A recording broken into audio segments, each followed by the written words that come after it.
में जाना, पुनः जन्म लेना, ये दुर्गति है। ये दुर्गति नहीं भोगनी पड़ेगी। तब क्या होगा? जाएगा कहाँ? नरक भी नहीं जाएगा, स्वर्ग भी नहीं जाएगा। और कहे कि स्वर्ग में जा सकता है, स्वर्ग से भी ऊंचे लोक हैं, ब्रह्मलोक तक, पुण्यकृत लोक में जाता है। इसकी व्यवस्था अगले श्लोक से देते हैं। प्राप्य पुण्यतमां लोका नुषित्वा शाश्वती समाः शुचीनां श्रीमतां गेहे योगभ्रष्टोऽभिजायते। यहाँ भ्रष्ट शब्द से भरभ्रष्ट मत समझना, है ना। आज के नेताओं की तरह भ्रष्ट मत समझना। योग भ्रष्ट माने योग की सिद्धि प्राप्त न कर पाने के कारण उससे थोड़ा नीचे आने वाला, है ना। योग भ्रष्ट का तात्पर्य है कि योग की सिद्धि पूर्णतया प्राप्त नहीं किया, उसको योग भ्रष्ट कहेंगे, ठीक है ना।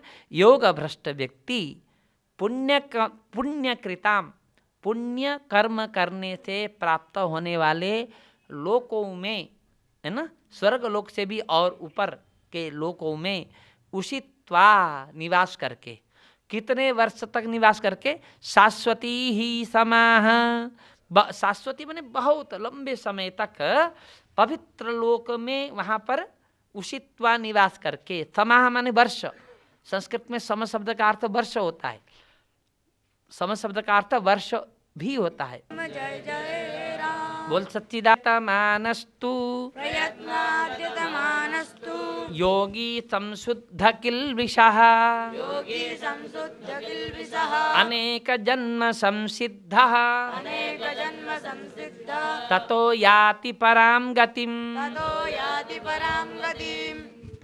प्रयत्न पूर्वक इस तरह से योग का अभ्यास करने पर वह साधक, वह योगी समशुद्ध किल्बिष हो जाता है। किल्बिष माने पाप, पापों से वो शुद्ध हो जाता है।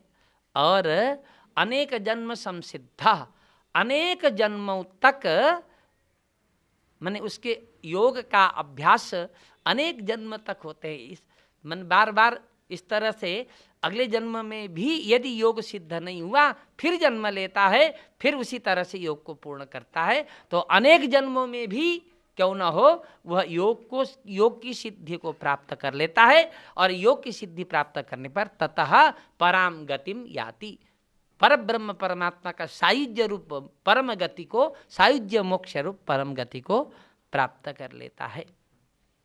अनेक जन्म संसिद्ध शब्द का अर्थ लगा ततः पराम गतिम याति, परम गति को प्राप्त कर लेता है।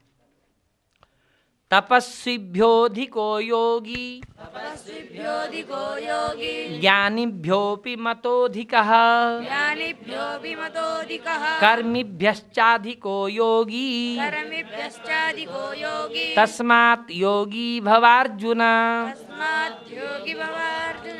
इस तरह का जो योगी है तपस्वी उसे भी बढ़ करके है, अधिकः माने बढ़ करके, तपस्वीभ्य अधिकः एक, ज्ञानीभ्य अपि अधिकः ज्ञानियों से भी बढ़ करके है ना। इति मतः, ऐसा मैं मानता हूँ। कर्मिभ्य कर्म करने वालों से और कर्मयोगी से भी, इस तरह से ध्यान योग करने वाला व्यक्ति, आत्मसंयम रूप ध्यान करने वाला योग व्यक्ति कर्मयोगी से भी बढ़ करके है। इसलिए तस्मात् योगी भवार्जुन, हे अर्जुन तुम भी योगी बनो। ठीक है, यहाँ योगी का तात्पर्य आत्मसंयम रूप योग से परिपूर्ण अर्थ है। ठीक है, ऐसे योगी बनो। योगिनामपि सर्वेषां योगिनामपि सर्वेषां मद्गतेनान्तरात्मना मद्गतेनान्तरात्मना श्रद्धावान् भजते यो माम् श्रद्धावान् भजते यो माम् समे युक्ततमो मतः। समे युक्ततमो मतः। ऐसे योगियों में से, योगिनामपि सर्वेषां, अभी ऐसे योगियों में से वह योगी सर्वाधिक श्रेष्ठ है। कौन योगी? मद्गतेन अंतरात्मना, जिसकी अंतरात्मा, जिसका मन मेरे में लगा हुआ है, पूर्णतया जिसका मन मेरे में लगा हुआ है।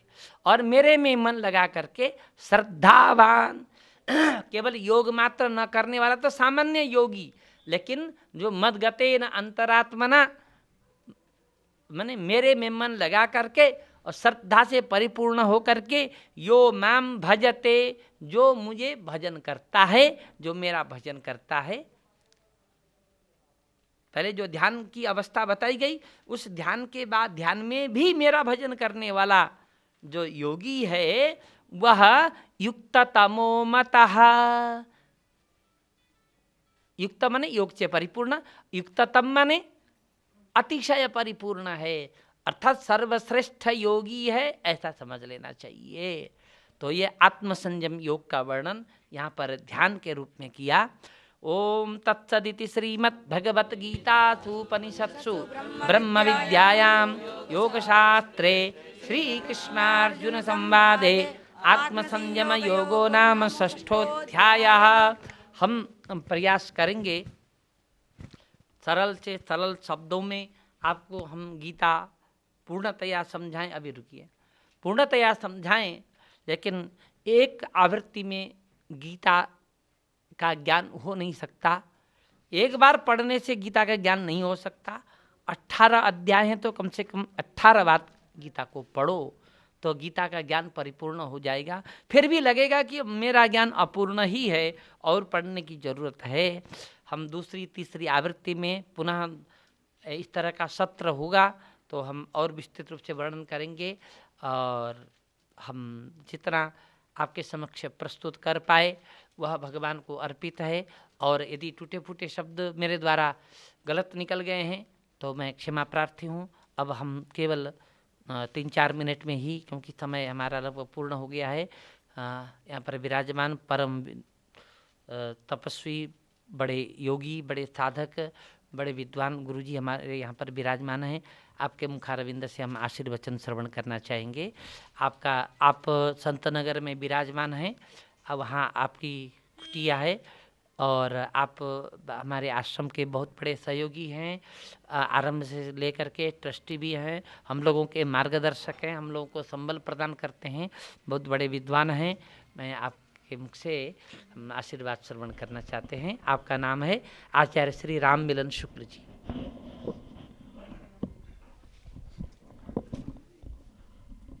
हे करुणा के वरुणालय, हे निखिल जगत के स्वामी, तुम भक्त कल्प पादप हो, घट घट के अंतर्यामी।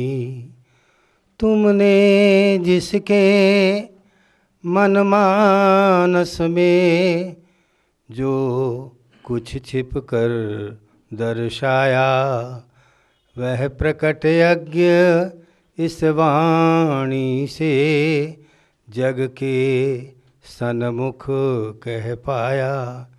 इसमें जो हो हे अंश, वह प्रकट यज्ञता मेरी हो उपादेय कुछ भी श्रीमन, वह विदित कीर्ति प्रभु तेरी, वह विदित कीर्ति प्रभु तेरी, वह विदित कीर्ति प्रभु तेरी।